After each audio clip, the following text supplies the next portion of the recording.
fourth video in this particular channel that you've subscribed to. Just as a reminder, this channel is meant to aid students for the IELTS writing test, and so far we've begun with task 2. And just as a reminder as well, task 2 is a writing exercise which requires you to write a minimum of 250 words at a running time of 40 minutes, with the remaining 20 minutes being devoted to task 1, so that totals an hour for IELTS writing. And we are now calling this second task as argumentative writing. For this fourth video, we were supposed to talk of the kill and bury style. If you have seen the first 3 videos, video 1 actually talked about the A1 style. A styles really are argumentative essays which are used for one-sided question prompts. And if you'd like to find out what one-sided question prompts are, then please do return to the very first video number 1, wherein we talked about the A1 style, wherein the writer agrees to a one-sided question prompt. For video 2, we talked about the A2 style, and this happens when the writer disagrees with a question prompt. There it is. So, as the rule states, the writer should make sure to kill the arguments of the agree side. That will only happen if the writer disagrees with the one-sided question prompt. So that's what we now call the A2 style. That one came out in video number 2. So if you're new to this channel and you somehow clicked to this video first, then I do recommend that you go back to these first 2 videos.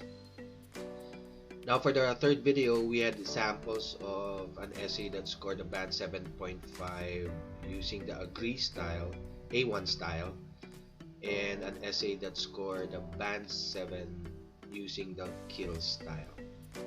I did promise that for the next video, video 4, we were supposed to do the kill and bury style.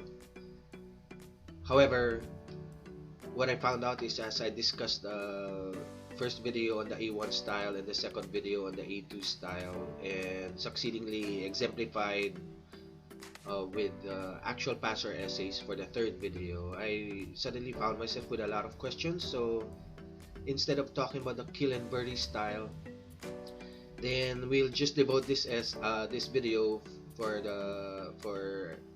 a discussion on the questions that were posited to me. So this is gonna be a relatively shorter video compared to the first 3 videos that you've seen. For those who are once again new here, so B styles on the other hand are argumentative essays which answer crossover question prompts. And for that, we have 4 choices available. So we can use the A2 style once more for that, and we can also use the B1, B2, and B3 styles to answer these crossover question prompts. The C styles on the other hand are actually hybrids, or they are combinations of the A and the B styles. And so from the B styles onward, we will be talking about this in the succeeding videos. Don't forget to click subscribe. There's a lot of videos to upload yet, and there's a lot of lessons to talk about. So it would be best if you click subscribe so that you will be duly updated and notified when the new videos come out. So for this video, like I mentioned, we're supposed to answer the questions that came up when the first 3 videos were posted. If you remember, we were talking about this particular question prompt. Some people say that teachers should be paid according to how much their students learn. To what extent do you agree or disagree?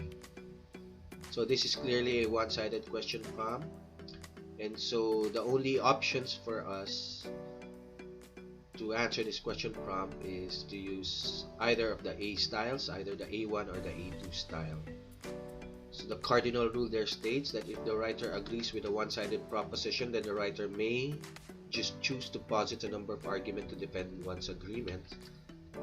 However, if the writer disagrees, then the writer will now have to implement some higher level of abstraction, so to speak, by killing the arguments of the agree side. So, in other words, the writer cannot just simply posit a number of disagree arguments, but what the writer should do is to mention the arguments of the agree side first, and then kill the arguments of the agree side. Now, I had a lot of questions with regard to that, like question number 2. If one can agree to a one-sided question prompt exclusively, why can't one disagree exclusively? So that's the question. That's really a very good question, and we need to answer that question right now before we move on. And closely related to that is question number 1, which asks, why does the writer need to kill the opposing opinion? Can't the writer just outweigh the opposing opinion? Kill. That word kill was first encountered in video 2, which means to render the arguments of the opposing opinion completely false or illogical. So isn't it enough to just outweigh the opposing opinion? Does the writer really need to kill the arguments of the opposing opinion? We'll answer these first 2 questions right away.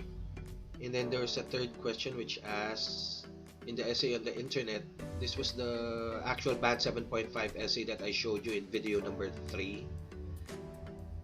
Why was there no mention of the wheel? So we will talk about that later. That's also a very good question. So moving on, I've created this binary illustration of how it should look.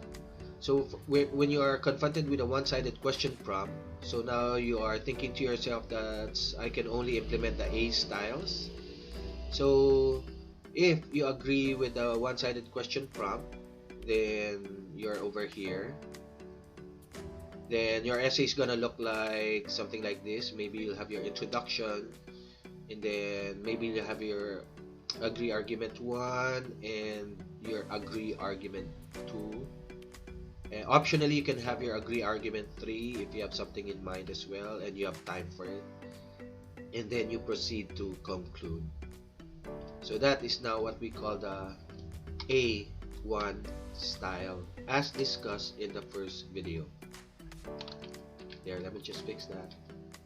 However, when you suddenly disagree, then instinctively what some writers might do is to have this kind of pattern wherein they have their introduction first, and then they have their disagree argument 1, and then disagree argument 2, and disagree argument 3, and then they conclude the essay accordingly. The third disagree argument is optional if you have the argument in mind or if you have the time for it. However, if the writer does implement that kind of strategy, then the writer is now in violation of the cardinal rule, which states that if you disagree with a question prompt, let's go into the question prompt right away. There. If you disagree with this question prompt, some people say that teachers should be paid according to how much their students learn. Well, and what you should do is to mention these agree arguments first, and then kill these agree arguments afterwards. So you cannot just straight away give disagree arguments without first mentioning the agree arguments and killing the agree arguments. So what we need to do here is we need to inject a option wherein we implement what we call the kill style. Kill arguments. There. So in so doing, you're now doing what we call the A2 style. For disagree. There. Okay. So the question has been posited, why is it that when a writer disagrees with a question prompt, why does the writer have to implement this complicated procedure of mentioning the agree arguments first and then coming up with the kill arguments for these agree arguments?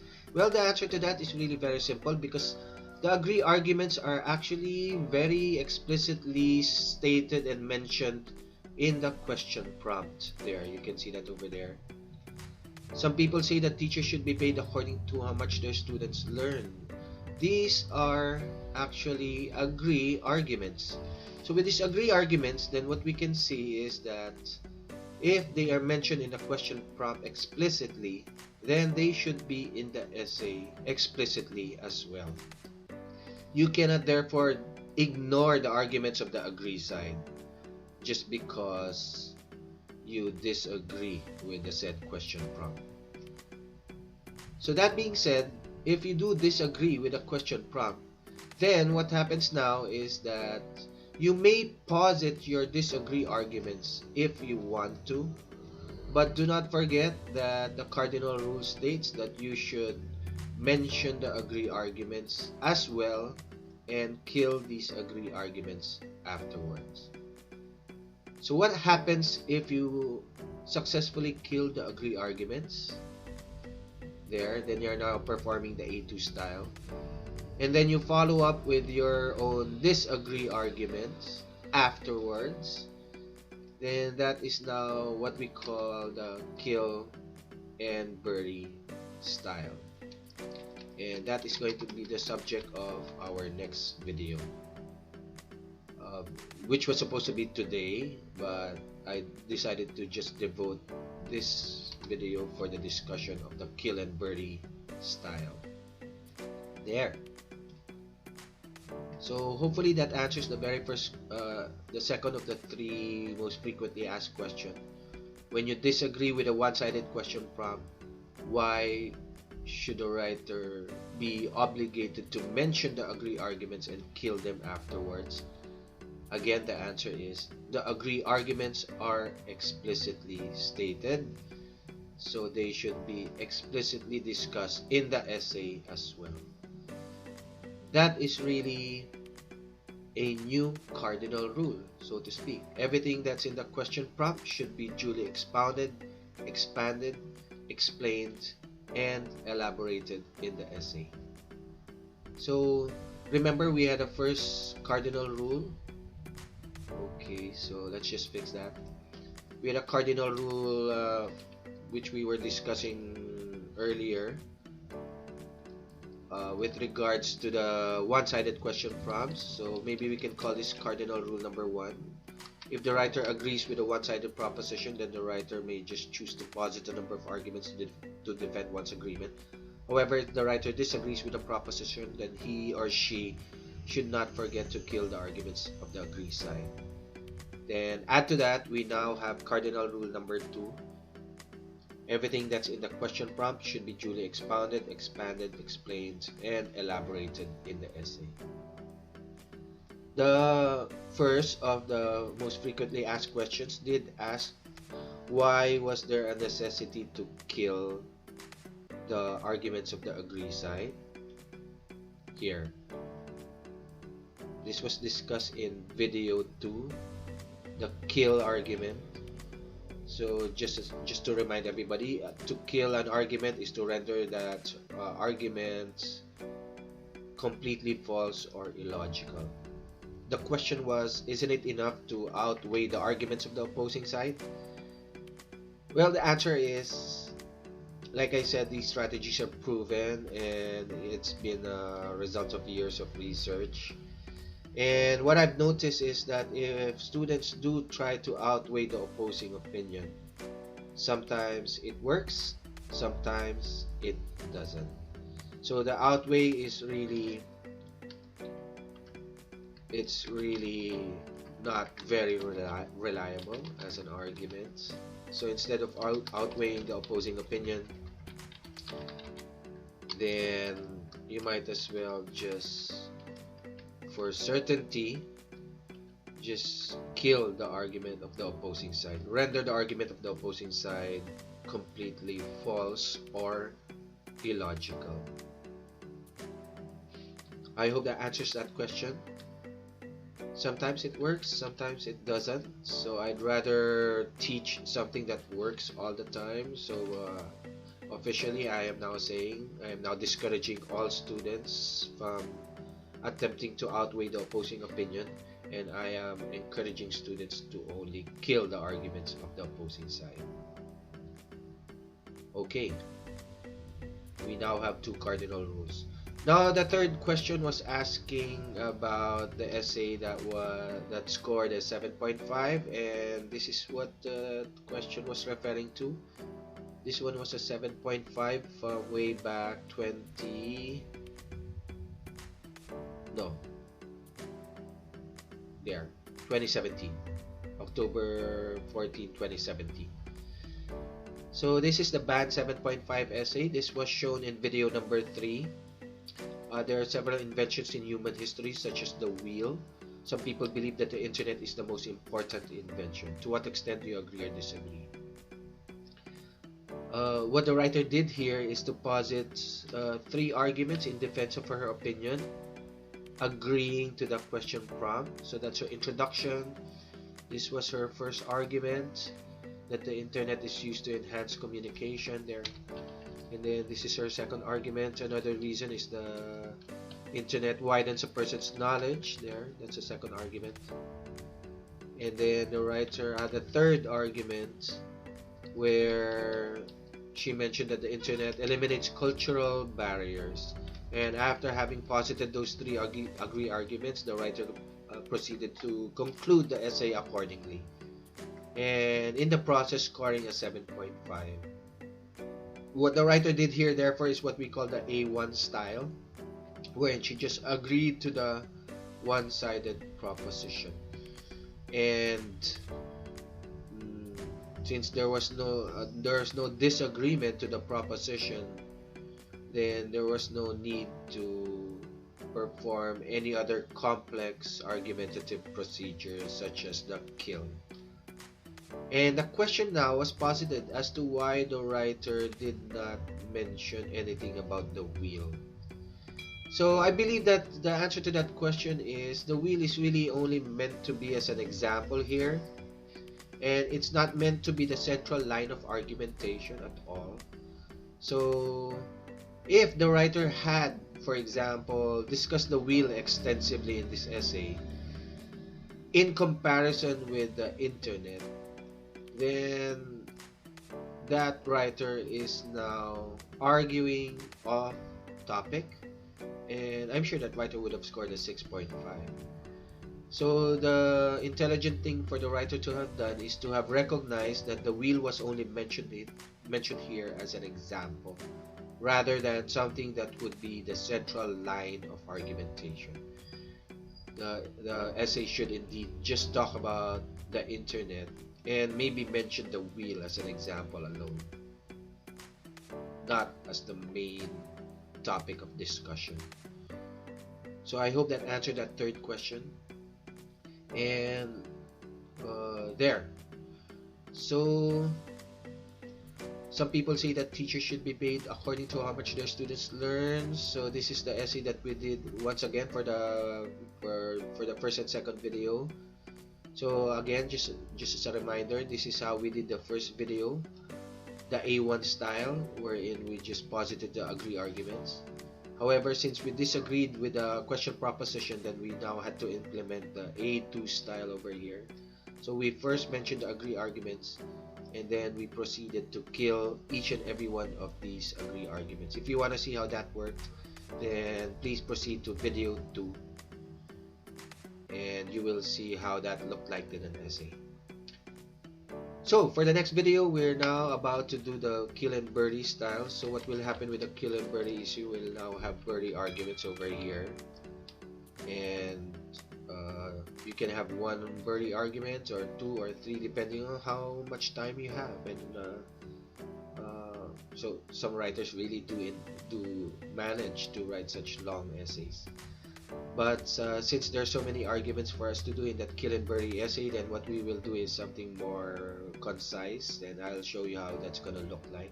Maybe we can have just all the agree arguments in one paragraph alone, and then all the kill arguments in one paragraph alone, and maybe we can have the birdie arguments in a third body paragraph. That's the subject of the next video. So for this video, as a review, we answered 3 frequently asked questions.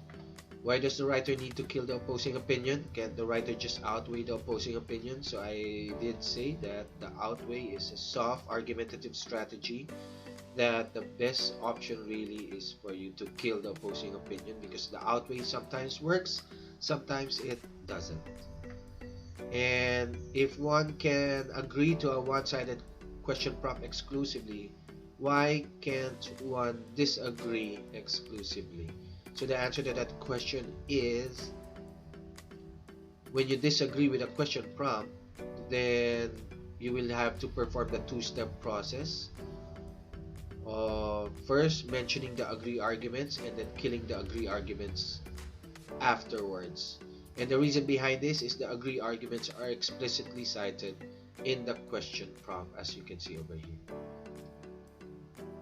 And in the essay on the internet, why was there no mention of the wheel? I just answered that because the writer who scored a 7.5 for that essay intelligently recognized that the wheel was only mentioned in the question prompt as an example and not as the central line of argumentation. So that's it for today's video. Again, video 5 is going to talk about the kill and birdie style. And for all of those who have just arrived at this channel and have just clicked on this video for the first time, then I'm sure you will find yourself sufficiently confused already. So I would recommend that you go through the series of videos in their chronological order, from video 1 to video 4. This is already the 4th video accordingly. And please do click subscribe so that you will be notified when the new videos come out. The videos follow a logical ordering, and if you somehow miss any of the videos and jump to the later videos, then that's going to end up confusing you. So if there are more questions, then just feel free to pause it by just posting your questions in the comment box below, and I'll see you in the next video again, guys. So thank you for your time. Bye everybody.